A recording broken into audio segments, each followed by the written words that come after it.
कोई अमीरुल मोमिनीन नहीं बनना चाहता है, कोई टाइगर फोर्स से मुल्क चलाना चाहता है। बानी चेयरमैन पीटीआई सियासत में दुश्मनी वापस लाए, गाली और नफरत की सियासत को खत्म करना होगा। बिलावल भुट्टो कहते हैं अगर खान को घड़ी चोर करार दिया जा रहा है तो जिन पर खान साहब इल्जाम लगा रहे थे वो भी तो गलत हो सकते हैं। बानी पीटीआई कहते थे सब चोर हैं, मैं चोरों से बात नहीं करूंगा। दूसरी पार्टी से ताल्लुक पर तनकीद की जाए, ऐसे मुल्क नहीं चलेगा। मैं रवायती सियासत को दफन करना चाहता हूं।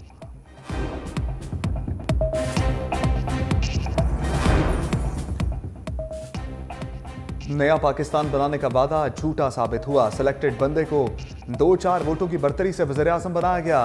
कायद मुस्लिम लीग नून नवाज शरीफ का पार्लिमानी बोर्ड के इजलास से खिताब, कहा 2018 के इंतखाबात में इंजीनियरिंग की गई, फिर भी काम ना बना तो आरटीएस बिठाया गया। एतमाद का वोट दिलाने के लिए जहाज और हेलीकॉप्टर उड़ाए गए। जजेस आइन तोड़ने वालों को आगे बढ़कर हार पहनाते हैं। भारत अफगानिस्तान या किसी और ने नहीं बल्कि हमने खुद अपने पैरों पर कुल्हाड़ा मारा। कहा गया नवाज शरीफ और मरियम जेल से बाहर आ गए तो 2 साल की मेहनत जाया हो जाएगी। कहां गए वो दिन, दहशतगर्दी भी वापस आ गई। डॉलर 300 के करीब चला गया। हमारे लिए सबसे बड़ा दाग ये होगा कि इलेक्शन ना कराएं। गैर कानूनी मुकीम गैर मुल्कियों से मुतल्लिक पॉलिसी तब्दील नहीं होगी। निगरान वज़ीर आज़म का 2 टोक ऐलान, कहते हैं इंतखाबात इलेक्शन कमीशन की जिम्मेदारी है, हम सिर्फ मावनत कर रहे हैं। दागदार और गैर दागदार की बातें 70 की दहाई से चल रही हैं। जिन्हें लेवल प्लेइंग फील्ड मिली वो अपने दागों को लेकर नहीं चले तो हम कौन सा लेकर जाएंगे। बलोचिस्तान की सूरत हाल ऐसी है, सबको मालूम है कौन किस हल्के से जीतेगा। बाप सिर्फ नाम की तब्दीली है, बाकी लोग वही हैं। हो सकता है अपनी जमात बना लूं।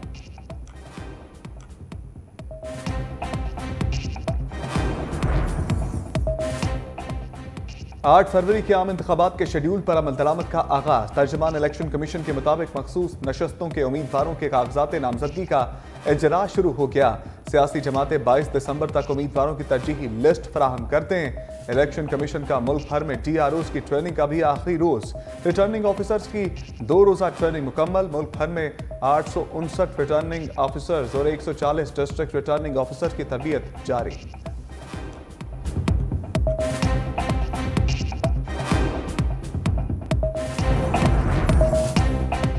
सुप्रीम कोर्ट का इंतखाबात से मुतालिक एक और बड़ा फैसला। बलोचिस्तान हाई कोर्ट का हल्का बंदियों से मुतालिक फैसला मुअत्तल। सुप्रीम कोर्ट ने कहा इंतखाबात के बाद हल्का बंदियों से मुतालिक अपीलें दोबारा सुनेंगे। इंतखाबात में किसी सूरत ताखीर कबूल नहीं करेंगे। जस्टिस अतर मिनुल्लाह बोले, हम इंतखाबात में ताखीर का कोई चांस नहीं लेना चाहते। हर पार्टी अपनी ख्वाहिश के मुताबिक हल्का बंदियां चाहती है। कायम मकाम चीफ जस्टिस ने कहा ऐसा करने से इलेक्शन मामलात मुकम्मल डीरेल हो सकते हैं। जस्टिस मंसूर अली शाह बोले इंतखाबात ना होते तो दरमियान में मुदाखलत ना करते। अदालत एक तरीकाकार मुरतब कर रही है जिससे किसी की हक तलफी ना हो। हम अब मामलात को आम इंतखाबात के बाद दोबारा टेकअप करेंगे।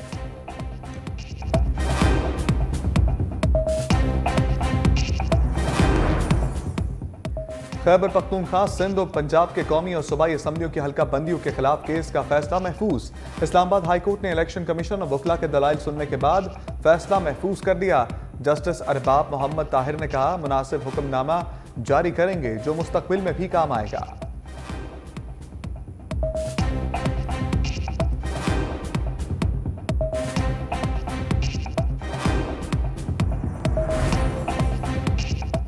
पीटीआई इंटर पार्टी में इलेक्शन कमीशन के भेजे गए सवालात का केस चीफ इलेक्शन कमिश्नर की सरबराही में 5 रुकनी बेंच समाअत कर रहा है। Chairman PTI Gohar Ali Khan commission पेश, वकील बैरिस्टर अली जफर के दलाइल जारी। कहा इस सवालनामे में 40 सवाल हैं। 40 सवाल 3 कैटेगरीज में आते हैं।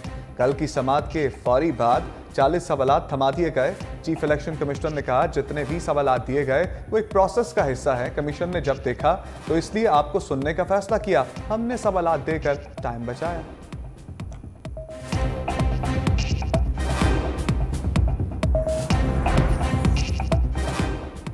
पाकिस्तान स्टॉक एक्सचेंज में शदीद मंदी की लपेट में। 100 इंडेक्स में 2371 पॉइंट्स की रिकॉर्ड कमी।